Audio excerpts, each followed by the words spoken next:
اس کا حل تلاش کرنا. یہ جو ہماری مختلف فقہ ہیں، حنفی ہیں، شافعی ہیں، حنبلی ہیں، جعفری ہیں، یہ ساری اسی طرح قرآن کریم کے معانی اور اس کے مفہوم کو ایکسیس کرنے کی کوشش ہے نا.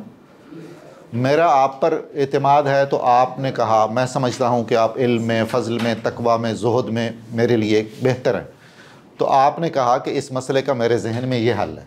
اور یہ وہ مسئلہ ہے کہ جس کی واضح حکم مجھے قرآن کریم میں بھی نہیں مل رہا اور سنت رسول میں بھی واضح حکم نہیں مل رہا. وہاں ان اصولوں کو پیش نظر رکھ کے کوئی عالم دین یہ بتائے گا، اس کو بہتر پتہ ہے کہ جو میں نتیجہ بتا رہا ہوں یہ کہیں بھی متصادم نہیں ہے، دین کے اصول سے متصادم نہیں ہے. اب دیکھ لیجئے سود ہے تو آپ اس پر ٹیگ لگا دیں منافع کا، جتنا بھی اجتہاد کر لیں تو یہ تعویل ہے. بینکوں نے یہی کیا ہوا. جی بالکل. مولانا تقی عثمانی صاحب کا اب وہ میزان والوں نے جو فتویٰ لیا ہے وہ اس کو یہی کرتے ہیں. جی. اور اس میں کیا ایک عام لوگوں کے لیے کیا اسلامی بینک اور اس کا مطلب سارے تعویلات کی تعویلیں. میں تو دیکھو بھائی اسلامی شہد لیتا ہوں، اسلامی کھجوریں لیتا ہوں. آپ صاحب اس کے بارے میں کیا کہیں گے کہ یہ جو وقت کے بدلتے ہوئے جی اس میں یہ ایکسیپٹیبل ہیں، ان کو ان کے ساتھ کوپ کرنا اب چاہیے؟ جی نہیں، حرام اور حلال. السلام علیکم، کیا حال ہے؟ خیریت سے؟ ٹھیک، طبیعت اچھی ہے؟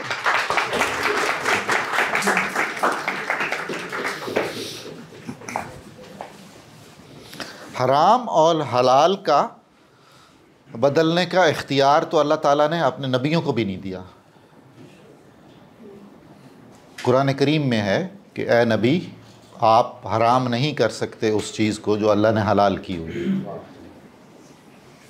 تو ہم کسی بھی عذر کے تحت کہ اب زمانہ یہ ہے، اب دور یہ ہے، اب تقاضا یہ ہے، اب مسئلہ یہ ہے، تو حرام حلال کی حد تک نہیں جا سکتے. ڈاکٹر صاحب یہاں ایک ہے کہ ہمارے جو حنفیہ جو مسلک ہے جی جی اس میں امام ابو حنیفہ جو تھے انہوں نے ان کے ہاں احادیث میں جیسے کہ ان کی مجلس شورا جو تھی، جو کہ وہ خود بہت سوشل تھے، کپڑے کا کاروبار کرتے تھے اور وہ ان ٹچ ہوتے تھے. بالکل بالکل. تو بہت سارے ایسے مسائل وہ دیکھتے تھے جن میں وہ سمجھتے تھے کہ انہیں ترمیم یہ کرنی چاہیے، تو وہ اس مسئلے کو اپنی شورا کے پاس لے کر جاتے تھے کہ آپ 40 دن تک وہ اس کے اوپر گفتگو کرتے تھے تو وہ فائنل کرتے تھے. ایسا ہی ہے. تو اس میں بدلتے ہوئے وقت کے ساتھ میں بہت ساری تبدیلیاں جو تھیں وہ آئیں. بالکل. اور وہ ایکسیپٹیبل بھی ہوئی. جی. تو اب آپ دیکھیے کہ اب جیسے کہ ابھی بات ہوئی ہے کہ یہ حرام اور حلال کی جو بینکوں کا ہے، اب اس میں ویریشنز ہیں کہ کوئی عورت یا کوئی ایسی فیملی جن کو ایک پروویڈنٹ فنڈ ملا ہے یعنی سروس کے بعد میں اور وسائل نہیں ہے، تو اس صورت یہ نہ سوال کرے، مجھے بھی ملنے والا ہے، میں بھی پریشان.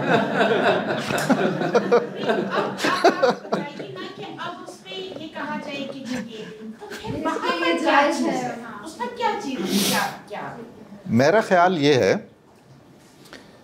کہ ایک تو جو مشتبہات ہیں یعنی مشکوک چیزیں ہیں ان سے بچنے کا کہا گیا ہے کہ بچ جائیں آپ ان سے. جہاں آپ رسول اللہ صلی اللہ علیہ وسلم سے پوچھا گیا کہ جی گناہ کیا ہے، آپ نے فرمایا گناہ وہ ہے جہاں آپ کا دل ایسے ایسے ایسے کرے کہ بھائی there is something wrong. ٹھیک ہے. دوسرا مسئلہ یہ ہے کہ اسلام میں قطعاً اسلام سلامتی کا، آسانی کا، سہولت کا، انسان دوستی کا مذہب ہے، اور کسی مذہب کا یہ مقصود نہیں ہوتا کہ وہ اپنے ماننے والوں کو یا انسانوں کو ذلیل و خوار کر کے رکھ دے. لیکن آپ اور میں یہ متعین نہیں کر سکتے ہیں. اجتہاد کا دروازہ بہت احتیاط کے ساتھ کھلا ہے. اس میں ہر آدمی کا کیس الگ ہے. 3 آدمی سر درد کے جائیں گے ڈاکٹر کے پاس دوا لینے, وہ ضروری نہیں کہ ان 3 آدمیوں کو ایک ہی دوا دے. وہ دیکھے گا اس کا مزاج کیا ہے, اس کی عمر کیا ہے, اس کے مسائل کیا ہیں, اس کے سر درد کی وجوہات کیا ہیں, اینڈ سو آن. رسول اللہ صلی اللہ علیہ وسلم تو صاحب شریعت تھے نا. صاحب شریعت کا منصب یہ ہوتا ہے کہ وہ جو بھی کہے اور جو بھی کرے وہ شریعت ہے. کمال نہیں ہے. ایک خاتون آئیں, آپ دیکھیے تقوی کا کیا عالم ہو گیا تھا اس حال میں کہ ایک خاتون آئیں, انہوں نے رسول اللہ صلی اللہ علیہ وسلم سے کہا کہ یا رسول اللہ مجھے سنگسار کیجئے. واضح ہے بات کہ مجھ سے گناہ ہوا. آپ نے ادھر منہ پھیر لیا, ادھر سے آئیں, آپ نے ادھر پھیر لیا. سارے مفسرین محدثین سیرت نگار لکھتے ہیں کہ اس دوران اگر وہ واپس چلی جاتی تو وہ پاک صاف تھی. تھی. میرا خیال ہے وہ جو 3 گواہوں کا کہا گیا یہ مین جو مقصد ہے وہی ایگزیکٹلی ایسا ہی, مطلب سہولتیں. حضرت علی کے بارے میں بہت عجیب بات ہے, اور اس میں دیکھیے رسول اللہ صلی اللہ علیہ وسلم کا کمال بھی کرشمہ بھی. آپ سے کہا گیا کہ مسجد نبوی میں کوئی غلط کاری جاری ہے. انسان ہے نا, تو انسان ہر دور میں اس کے شیطان اور مسائل وہ تو رہے, لیکن جو اس کو مان لیتا ہے اس پر شرمندہ ہو جاتا ہے, تائب ہو جاتا. التائب من الذنب کمن لا ذنب لہ. جس نے صدقے دل سے توبہ کر لی کسی گناہ سے وہ یوں ہے جیسے اس نے کبھی وہ گناہ کیا نہیں. تو رسول اللہ صلی اللہ علیہ وسلم نے فرمایا کوئی جاؤ, جا کر دیکھ آؤ, آنکھوں سے دیکھ کر آؤ. تو 3-4 لوگ اٹھے جو بہت ہی جوشیلے تھے. آپ نے فرمایا نہیں, آپ لوگ بیٹھو, علی تم جاؤ. رحمت للعالمین. حضرت علی نے دروازہ کھولا, آنکھیں بند کی, دروازہ بند کر کے واپس آ کے کہا یا رسول اللہ میری آنکھوں نے کچھ نہیں دیکھا. آپ مسکرائے, آپ نے فرمایا ٹھیک ہے بیٹھ جاؤ. رسول اللہ نے بطور خاص کہا, اشارہ تھا نا کہ اے علی اپنی آنکھوں سے دیکھ کر آ کر بتاؤ کیا صورت حال ہے. اچھا یہ پردہ پوشی ہے. ہاں, حافظ شیرازی نے کہا ہے کہ بے پیر میکت گفتم کہ چیست راہ نجات. میں نے اپنے پیر مغاث سے شیخ طریقت سے پوچھا کہ نجات کا رستہ کیا ہے. بخاص جام میو گفت عیب پوشیدہ. اس نے کہا مجھے شراب کا جام پلا, نجات کا رستہ یہی ہے کہ پردہ پوشی کا, پردہ پوشی کا. تو یہ اس طرح کی چیزیں جو جی جناب والا حضور بہت دردناک علمی اور اس طرح کا نہ ہو. یہ میرے بڑے پیارے ہیں اس لیے میں ان سے چھیڑ خان. آپ نے جو علوم و فنون ہے جس نظام تربیت سے آپ گزر کے تشریف لائے ہیں اور معین نظامی بنے ہیں, ہم چاہتے ہیں کہ وہ نظام, وہ تربیت کا نظام کیا ہے تھوڑا سا, تاکہ ہم بھی اگر وہ اپنے بچوں میں اس کو اڈاپٹ کرنا چاہیں تو کیسے ہم اس کو نافذ کر سکیں. ایک تو وہ نظام پچھلے دنوں جاوید صاحب نے, احمد جاوید صاحب نے میرے شیخ طریقت پر لیکچر دیا ہے, خواجہ محمد قمر الدین سیالوی رحمۃ اللہ علیہ.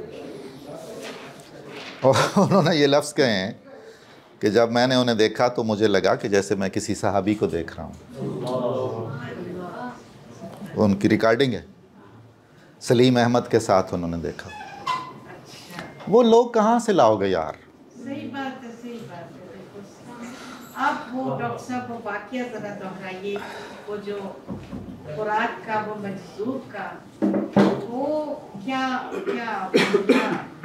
وہ تھوڑا سا سنا دیجیے. وہ ایک ایمان کو تازہ کرنے والا. کون سا مجذوب والا واقعہ؟ وہی جس نے 2 رکعت نماز فرض کی. ہاں جی, ہاں جی, ہاں بالکل بالکل. ایسی بہت ساری باتیں, بہت سارے لوگ ایک خاص کیفیت میں ہوتے ہیں. تو وہ انہوں نے بڑے علماء حضرت مولانا جامی پیچھے تھے, تو وہ اس نیم مجذوب آدمی نے امامت کروائی.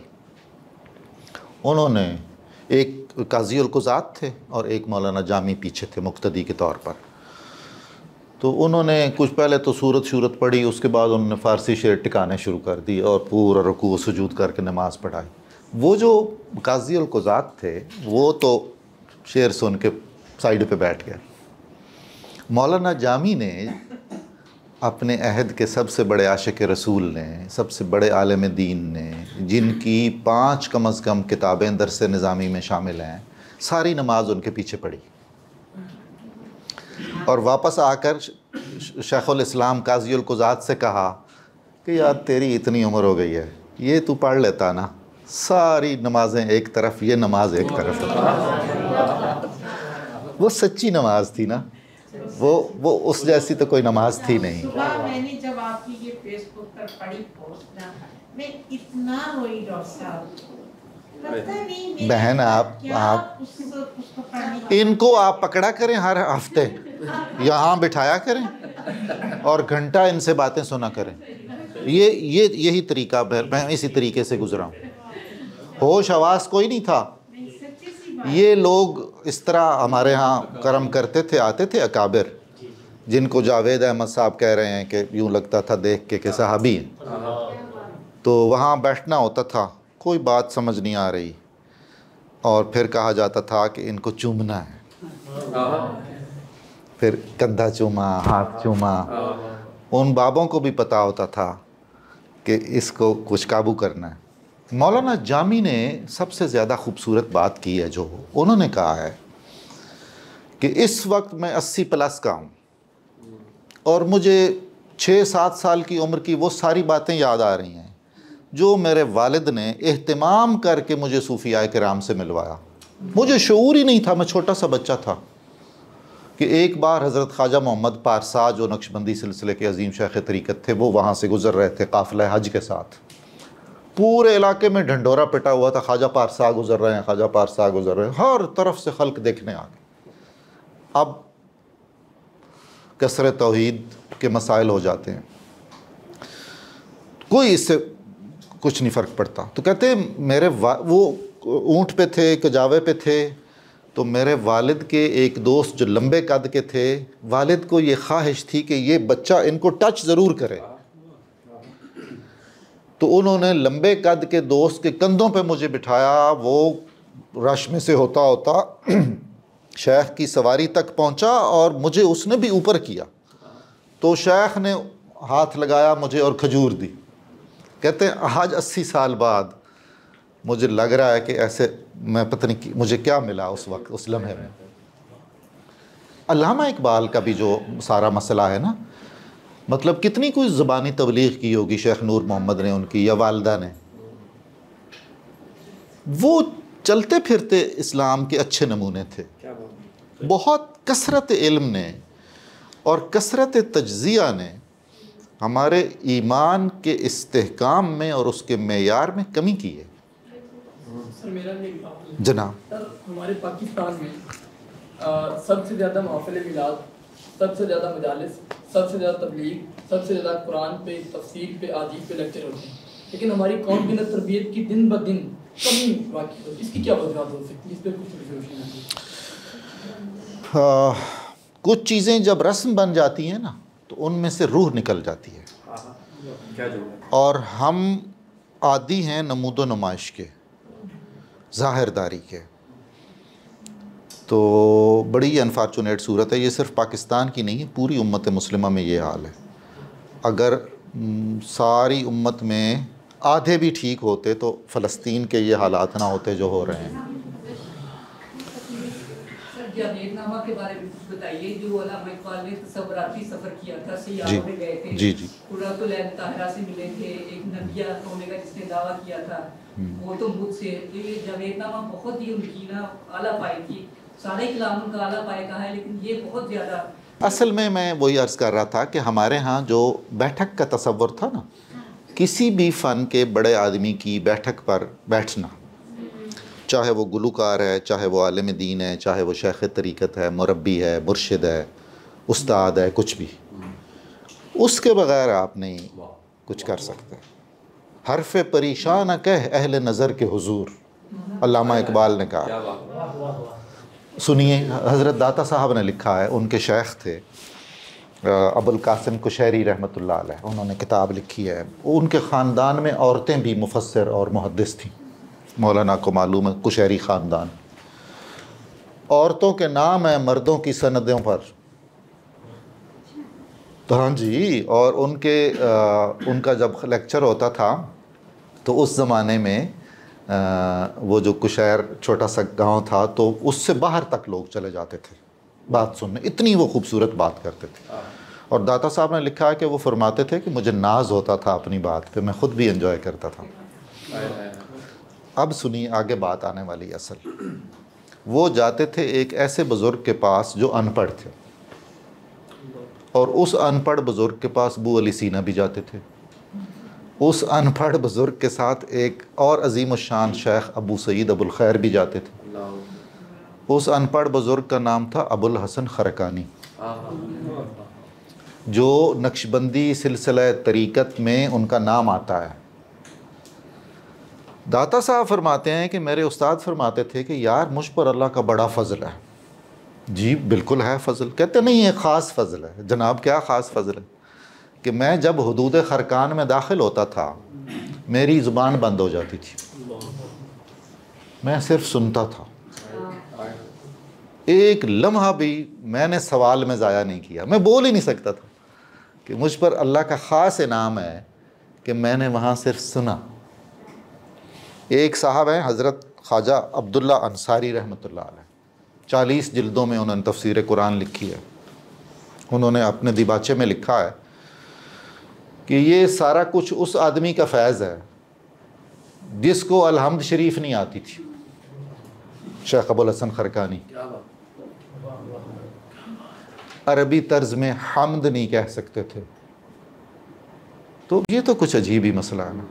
ابو علی سینا ملے تو کئی دفعہ آئے گئے. ابو علی سینا ہمارے روایت میں وہ عقل کا استعارہ ہے، علامہ نے بھی ان کو، اور ریزننگ کا اور لاجک کا اور جیسے، لیکن ان کے ہاں بہت رجحان ہے. وہ ان فلسفیوں میں سب سے اہم ہیں جنہوں نے صوفیاء پر چیپٹرز لکھے اور ایک ہمدردانہ رائے دیے، اور ان کے ساتھ خط کتابت کی ہے، اور ان کی زیارت کے لیے گئے ہیں. تو خرقان بھی جاتے تھے تو 2-3 دفعہ گئے ہیں، خط بھی موجود ہیں. تو ان کا کہنا یہ تھا کہ یار یہ جو بابا ہے نا، یعنی کہ ابو الحسن خرقانی، جو کچھ میں جانتا ہوں یہ وہ دیکھتا ہے. سو علم میں اور مشاہدے میں تو فرق ہے. علم کال ہے، مشاہدہ حال ہے. تو اللہ تعالیٰ جب تک ہمارے کال کو ہمارا حال نہیں بنائے گا، ہمارے علم کو ہمارا مشاہدہ نہیں بنائے گا، اس وقت تک کچھ خلیج، کچھ خلا وہ رہیں گے. اور یہ مل بیٹھنا، گپ شپ کرنا، بات چیت کرنا، میں نے بہت کچھ لوگوں سے، اللہ کے نیک لوگوں سے سیکھا ہے عام مجلسوں میں بیٹھ کے، جہاں آپ نے بیٹھنا ہے بس. اس بیٹھنے میں ایک بار جلال الدین رومی اور شیخ صدر الدین قونیوی ہم عصر تھے. تذکرہ نگار لکھتے ہیں کہ کثرت سے ملاقات ہوتی تھی اور بعض اوقات 3 گھنٹے کی ہوتی تھی. آنے والا السلام علیکم کر کے بیٹھ جاتا تھا، 3 گھنٹے کے بعد السلام علیکم کہہ کے چلا جاتا تھا. صرف پریزنس، نو ورڈز. اور دونوں اس مطلب مطمئن. وہ ایک آگے کے مدارج ہیں، وہ بہت آگے کے مدارج ہیں جہاں ایک موجودگی ہی آپ کے لیے بہت کافی ہوتی ہے. ماں باپ میں ایک ایسا وقت آ جاتا ہے کہ جب وہ عملی طور پر بہت فعال نہ بھی ہوں تو ان کی موجودگی ہی آپ کے لیے سارا کچھ ہے. صرف ان کا موجود ہونا، آپ ان کو دیکھ لیں تو عبادت ہے، ایک نظر کا ثواب ہے. تو اس طرح بہت مجھے اچھا لگا، بہت نوازش. یار قاسم علی شاہ فاؤنڈیشن والوں کا کہنا ہے کہ ہم ٹھیک وقت پہ شروع کرتے ہیں، ٹھیک وقت پہ ختم کرتے ہیں. تو 3:30 کب کے ہو گئے ہوئے ہیں. نہیں آپ ہوں تو پھر ظاہر ہے وہ نہیں میں مذاق کر رہا ہوں. اور میں آ جایا کروں گا، ہم اکٹھے ہو جایا کریں گے. کیسے سر میرا کوشچن یہ ہے، یہ آخری ہوگا. میرا کوشچن یہ ہے، بیسیکلی میں ٹیچر بھی ہوں، تو اچھا. کوشچن یہ ہے کہ نا جو علم و ادب ہے اور تربیت کا عنصر ہے، میں یہ دیکھتا ہوں کہ ہمارے گھروں سے بھی پرانے لوگ، جیسا کہ ابھی آپ نے کہا کہ دیسی ہوتے تھے لیکن ان کے اندر وفاداری بہت زیادہ تھی اور تواضع بہت زیادہ تھی کہ بچے کی نا اولین جو درسگاہ ہے نبی علیہ السلام کی شاطرہ وہ ماں کی گود ہے. اور ہمارے یہاں نا جو تربیت ہے اس کا عنصر بہت کم ہو گیا اور ادب کا عنصر بہت کم ہو گیا. جس طرح امام اعظم امام ابو حنیفہ رحمۃ اللہ تعالیٰ ارشاد فرماتے ہیں کہ کسی نے پوچھا کہ آپ کی عمر کتنی ہے تو آپ نے ارشاد فرمایا میری عمر 2 سال ہے. تو انہوں نے حیرانگی کے عالم میں پوچھا 2 سال ہے؟ کہتے میں نے امام جعفر صادق رحمۃ اللہ تعالیٰ کی بارگاہ میں صرف 2 سال گزارے ہیں اور 8 سال میں نے علم پڑھا ہے اور آدھی سے زیادہ امت میری تقلید کرتی ہے. کاش کہ میں 2 سال علم پڑھتا اور 8 سال ادب حاصل کرتا. تو ادب اور تربیت کے اوپر آپ کیا کہنا چاہتے ہیں؟ جی دیکھیے، ہمارے جو مشرقی تہذیب ہے اس میں استاد کے لیے قدیم لفظ تھا ادیب. ادیب لکھاری کے لیے بہت بعد میں استعمال ہوا. آپ 400-500 سال پیچھے کے لٹریچر میں دیکھیں تو وہاں ادیب کا مطلب ہے ٹیچر، اور 50% اس نے تعلیم دینی ہے اور 50% اس نے تربیت دینی ہے. اب ہم نے 100% تعلیم کر دی اور گریڈز کر دیے اور اس کو مائنس کر لیا. علامہ اقبال نے کہا نوجوانی را چو بینم بی ادب روز من تاریک می گردد چو شب. میں اگر کسی نوجوان کو دیکھوں کہ اس میں ادب آداب نہیں ہے، تمیز نہیں ہے، تو چمکتا ہوا دن میرے لیے تاریک رات ہو جاتا ہے کہ یہ میری قوم کا مستقبل ہے اور یہ اتنا انگھڑ ہے، اتنا غیر مہذب ہے. تو اب آپ دیکھیے کہ وہ جو کرینے تھے ادب کے، کیا وہ سکھائے کس نے اسماعیل کو آداب فرزندی؟ یہ فیضان نظر تھا یا کہ مکتب کی کرامت تھی؟ تو فیضان نظر ایک مختلف چیز ہے اور بنیادی طور پر ادب وہیں سے آتا ہے. ماں باپ پہلے مرحلے پر اس کو سکھاتے ہیں، اس کے بعد خوش نصیب ہو تو اچھے استاد مل جائیں، کچھ دوست مل جائیں، زندگی میں کسی مرحلے میں ہم بہت سارے ایٹیکیٹ سیکھتے ہیں.